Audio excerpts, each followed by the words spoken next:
भगवानଙ୍କ सिंहासन परे परमेश्वर स्वर्गदूतମାନଙ୍କୁ आलोकରୁ सृष्टि कले एवं सेमाने बहुत भगवान सेमानଙ୍କୁ उपासनारे शक्तिशाली भाବରେ सृष्टि कले एवं शारीरिक रूपरे गॉड्स बरंको आदेश पालन करिबा उद्देश्यरे सेमाने सुंदर रूप धारण करंती एवं आकाररे विराट सेमानंकर डेणा अछि एवं सेमाने अनेक रूप नियंती सेमाने अमर सेमाने परमेश्वरଙ୍କ प्रति अवमानना करंती नाही।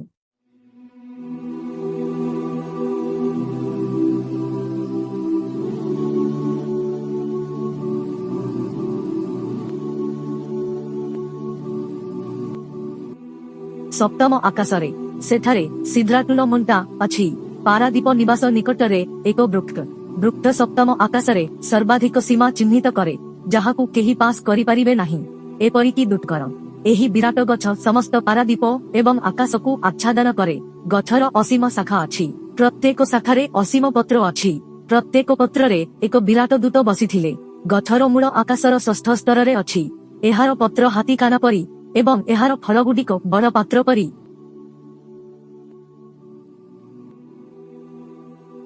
एवं सप्तम आकाशरे अछि स्वर्गदूतमानଙ୍କ ପାଇଁ एक पवित्र स्थान बायतुल मामोर कुहा जाए बारंबार घर जेउठारे 70,000 दूत प्रतिदिन पूजा करंती बहुत संख्यक दूत थिबारु सेमाने पुनर्बार ताहा निकटकू फेरी पारिबे नाही एवं प्रतिदिन एक ताजा ब्याच आसे एवं प्रत्येक आकाशरे सेठारे एक गृह अछि जहा स्वर्गदूतमानଙ୍କ द्वारा परिपूर्ण जेउमाने उपासना करिबाकू सेठाकू आसंती एवं प्रथम आकाशरे थिबा घरर नाम हेउछि बायतुल ईजा एवं स्वर्गदूतଙ୍କ नाम जिए पूजारे स्वर्गदूतमानଙ୍କୁ आगेई नियंती हेउछि इस्माइल दूत मोहम्मद सल्लल्लाहु अलैहि सलाम कहिथंती समस्त आकाशरे गोटिए पादर स्थान नाही कि मेक आंगुठी गंठी किंबा हाथ जहार प्रणामकारी दूत नाही किंबा एथिरे प्रणाम करुथिबा दूत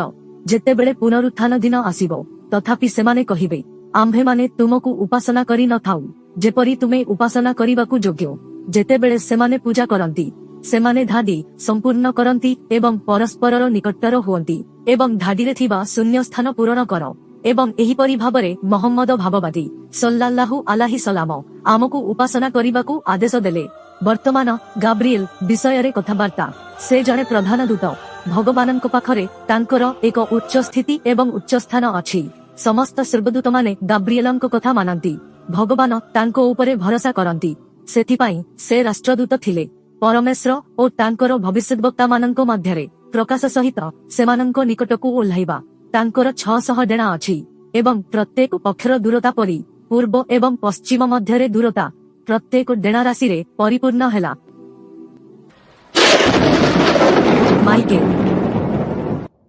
माइकेल मध्य जड़े दूत जीए वर्षा एवं उद्भिद पाई दायी तांकर सहायक अछंती जीए जहा करिबाकू आदेश दियंती ताहा करंती परमेश्वरଙ୍କ आदेश द्वारा सेमाने पवन और मेघ बंटन करंती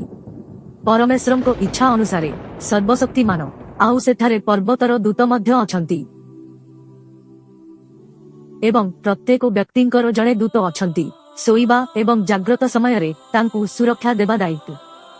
एवं सेठारे रेकर्डिंग दूत माने अछंती जड़े डाहाणरे और अन्यटी बामरे बसिछि सेमाने प्रहरी जड़े भल कार्य को रेकर्ड करुछि एवं जड़े खराब कार्य को रेकर्ड करुछि मृत्यु दूत पाई तांको नाम कुरान रे स्पष्ट होई नाही ना मोहम्मद भविष्यद्वक्तांको प्रामाणिक कथारे सल्लल्लाहु अलैहि सलाम मृत्यु दूत जी तुम उपरे स्थापित होईछि तुमरो प्राण नेब तेबे तुम्भे तुम्भर परमेश्वरଙ୍କ निकटकू आसीबो तांकर मध्य साहाय्यकारी अछंती जेउ माने शरीररू आत्मा को बाहर करंती जे पर्यंत एहा गळारे पहुंचे जेउथिरे मृत्यु दूत एहाकू तांको हातरे नेई गले एवं जेतेबेले से एहाकू निये से आखि पिछुळाके अधिक समय पाई एहाकू निज हातरे छाडंती नाही एहा तांकर साहाय्यकारी माननको द्वारा नियाजिबा पूर्वरू एवं एहाकू खाप खुआई दियो जेउ माने निज जीवन रे भूल करंती मृत्यु दूत सेमानଙ୍କର आत्माकू जंत्रणारे नेई जिबे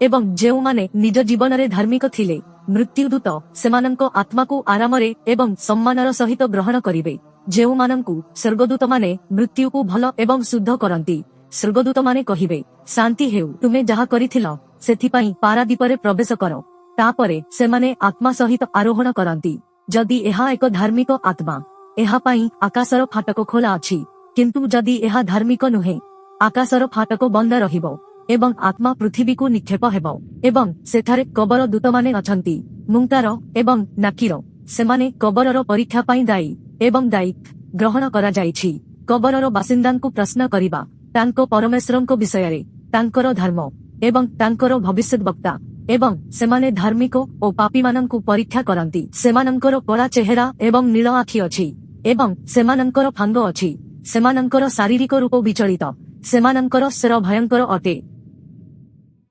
ପାରାଡାଇଜ୍ର କଷ୍ଟୋଡିଆନ୍ ଜଣେ ଦୂତ, ଯାହାର ନାମ ହେଉଛି ରିଡନ୍, ଏବଂ ନର୍କର କଷ୍ଟୋଡିଆନ୍ ହେଉଛି ମଲିକ।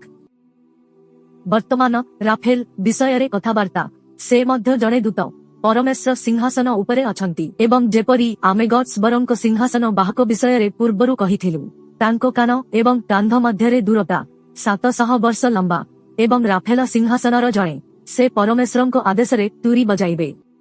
3 ଥର। ପ୍ରଥମ ତୁରୀ ଆତଙ୍କୀର ତୁରୀ ହେବ।